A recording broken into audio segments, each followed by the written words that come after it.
Hey everybody, I'm out with Rufus, the hound dog, and we're out on an off-leash walk all over the neighborhood. Prior to training, his nose led the walk, so his nose was constantly to the ground. He was constantly zigzagging all over the place, marking a bunch of times. Basically, walking him was not fun, especially for the owner's wife, who he did not listen to apparently. So now we've got him listening to every handler, and I know this because Josh did all the training, and this is the first time I've really taken him out by myself without Josh, and he's listening to me. Why is he listening to me? Because I have the e-collar and I'm operating the system.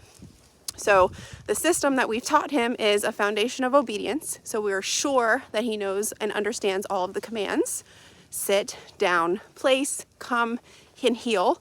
He also understands the word no, so we can ask him to do things, and now we have accountability if he doesn't. That might mean he's too distracted. That might mean he doesn't want to listen. That might mean he didn't hear you. Whatever the response is, we have an accountability button to say, I asked you to do something, now you have to do it. But if he does do it, the second part of the puzzle is heavy praise. Good job, buddy. So it's a balance of the two, okay? So we're out on an off-leash walk. Let me talk about the heel command here. Okay, so when you're walking your dog in heel, picture it like an invisible circle right here, like a baseball strike zone, okay? Anytime his head leaves that invisible circle, which is to the left of your knee on your left side and slightly behind, you click the button. So there's only so many places he can go.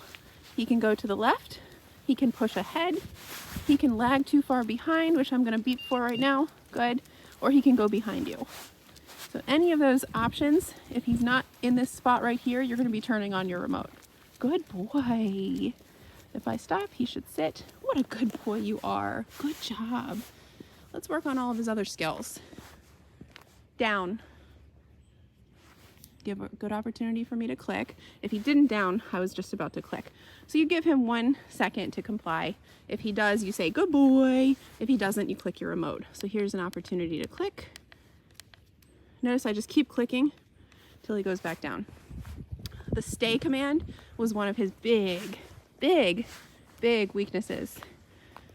He struggled so much to stay in a command, so we're still working on that.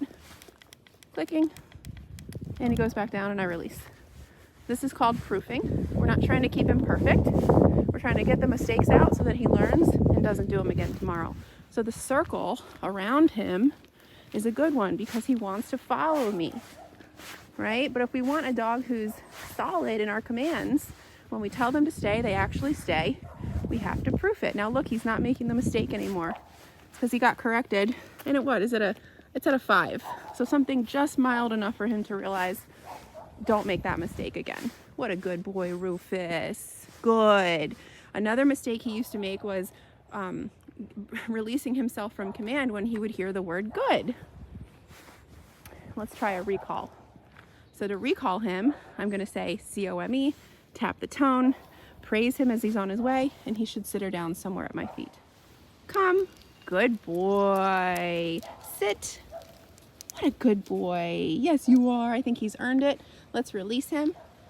Notice how he's staying even as I walk away. The only thing that releases him is the release word, which is break. Break. Good boy. Come. Heel. Good boy. Recall into a heel. We're off leash walking back home. Nice work.